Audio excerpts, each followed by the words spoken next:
and make sure that they're still attacking, yet at the same time not going so fast as to leave too much time on the clock. And he is met at the line of scrimmage, and he goes down right there. One of the bigger plays in the game thus far, and the crowd getting into it as we come up on a big third down. And he's going to drop this off to his fullback. And he is into the end zone for a Baltimore touchdown.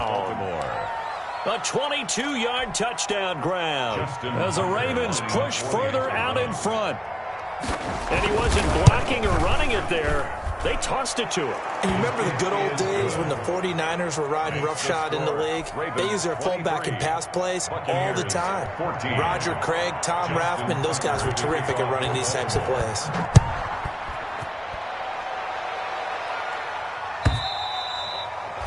And they will not get a chance to return this one as it's through the end zone for a touchback.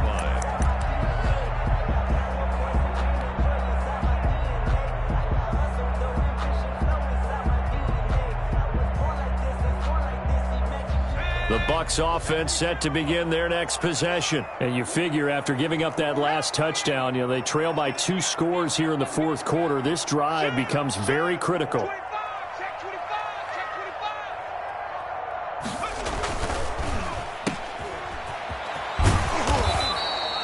That catch good for only a couple. And right now, defensively, you love that, don't you? I mean, you'll give them that play. And they'll take it every single time. This is almost like nickeling and diming it downfield, and too much time's going to run off the clock. They'll break the huddle, come up on 2nd and 8 at the 27-yard line. Now this one over the middle into the hands of his tight end, complete. 9 yards to pick up there, and it's a first down. So from the 36 now, 1st and 10. And the Raven pressure too much. Down he goes. Down under 2 minutes to go in this football game.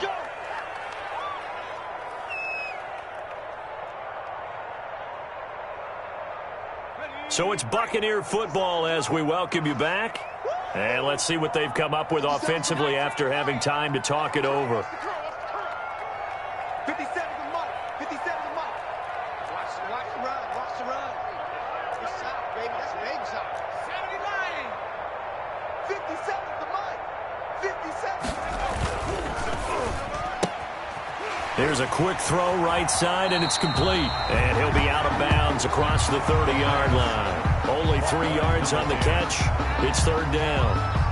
Short play like that in this situation this late, that's a win for the defense. No doubt. I remember something Coach Madden used to talk about all the time. Sometimes you can't just take what the defense gives you. You have to take what you need. And in this case, the offense is taking what the defense is giving them, not what they need. He's going to let it fly. And this is intercepted, and that should do it. It's Chuck Clark picking it off. CD, I know it's just his 2nd year in the league as a quarterback, but that's going to be one when he flips on the tape. He's like, I shouldn't have thrown that ball. No doubt about it, and his coaching staff will be emphatic about he shouldn't have thrown that ball. But remember, 2nd year, as you noted, on-the-job training, so he's got to take this feedback that he's getting, negative or otherwise, and turn it into positives moving forward. And he stopped immediately there. J.K. Dobbins. No gain on the play there. 2nd down.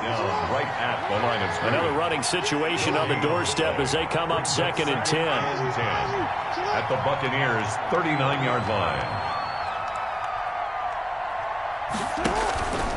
They'll go again with Dobbins. And again, he's going to be stopped up right at the line of scrimmage. No gain on that one as it brings up a 3rd and 10. No gain on the play. Brings up 3rd. Big play coming up. Here's 3rd and 10. I would expect to see some pressure here.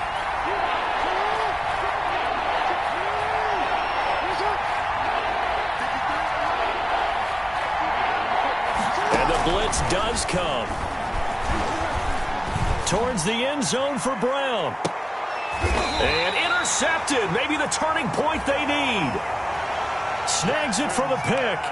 If you combine last week and this week, he's got a hat trick going because he had 2 interceptions a week ago. He's seeing the ball so well and understanding where receivers are and positioning. I mean, just watching him work with such great technique and paying it off by actually catching the ball when he has a chance, he's helping his team in a huge way. And lucky to get away with one there. That one nearly picked. Second down. We've seen that the deep ball's been a part of their game plan all afternoon, but they've had trouble hooking up on it, unable to successfully find the end zone over the top. Now a desperation throw deep downfield. And they will set up shop at their own 46-yard line. Interception. Obviously disappointing, but you had to go for broke here, down 2 scores. So that forced you to make some throws you definitely wouldn't want to make. And I think this interception is going to pretty much write an end to this one. Baltimore with good starting field position as they come up 1st and 10 at their own 46. After the interception, here's Jackson. And incomplete, a drop there in the middle third of the field. That'll bring up second down. Incomplete. After the incomplete pass, here now is 2nd and 10. You got tape. You got X. Check 3. Let's go. Come on. You got X. 53. That's enough. Oh, Jackson's going to throw it. And intercepted. Maybe the turning point they need. Picked off at the 45. And they will be set up now as he brings this thing all the way back inside the 20. Well, in all likelihood, this ball game's still over. I mean, even with the interception, 2-score game, they need a miracle. Curious decision to even throw the ball in that situation, but maybe they saw a stacked line of scrimmage and said, hey, it's better to try and throw than to try and run against it. In any event, I think you're exactly right. Now, the other team can pad their stats, but I don't think they're going to win. Yeah, but still, don't change the channel just yet. Trying to shake off the interception. He'll look to throw toward the end zone, but that's going to wind up incomplete. Johnson, the intended target, and that'll bring up second down. That was a touchdown if he could have hung on. Instead, it was a well-timed collision to jar that one free. So they'll come up after the incompletion for second down. 57 to Mike. 57 to Mike. Coming to you. Check. 18 running. 57 to Mike. 50. And this is caught now for a late touchdown. So hold everything here. This one's not over yet. Okay, game on. Don't go anywhere yet. You got a 1-score game now. Probably going to rely on the onside kick coming up. Yeah, they have to. It's not a high percentage play, but it's better than not having a chance at all. And that's when you put your leapers and your flyers on one side, get that high hop, and hope that one of the guys can come up with it. And on the other side, you get that hands team ready. No doubt about it. 35 seconds to play. Everything will come down here to this onside kick. And this is going to be recovered by the hands team. And that should just about put a capper on this one. Fourth quarter, they felt like they needed the football back. Unfortunately, they couldn't get it. And I know we brought analytics into the game, and someone has said here that the data says that when a team's expecting an onside kick, 80% of the time, the team expecting it, they do actually recover the ball, which is what we saw here. I just wonder if that number is much more of a anecdotal type of a number. Kind of like when the coaches tell us, well, when you score on special teams, 93% of the time you win the game. I'm still waiting to see that number is empirical. Officially, it's a 1-yard loss. That's going to bring up 2nd and 11. It's a loss of a yard. Brings up 2nd and 11. They'll keep it on the ground. Dobbins. And he'll get it down on the play to the 37. And with inside of 10 seconds, 8 to be precise, we get whistles and a timeout on the field. A 5-yard pickup on the play. And it's 3rd down.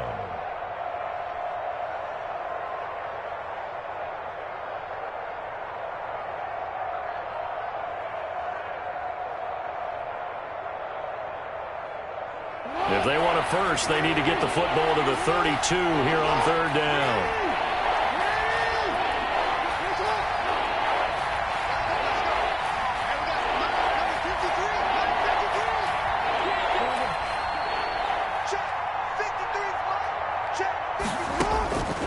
Now Jackson. He's going deep for Brown. And my goodness, another interception. Picked off down near the 5, but he will not be able to bring it back. My goodness, what a bizarre ending. The kind of decision that could get a quarterback released before he gets back to the locker room. But fortunately for him and his crew, the ball game is over. Down to the final play. That's where we win in this one, a dramatic finish. And I know that the field goal was going to be pretty long, but to not kick the field goal, at least take the chance to win there with 3, what did you think, partner? You know that in pregame, as he warms up, the kicker gets with the special teams coach, and they figure out a number in both directions, all right, versus wind, no wind, if it's a possibility, whatever it is. They give a number to the head coach. This is where I'm good from, between here and here. Maybe that wasn't the number he gave him today. So for Baltimore, they get back in the win column as they move to 2-1 now on the year. And they'll get another road date next week as their opponents will be the New York Jets. Meanwhile, for the Bucs, they too will exit with a 2-1.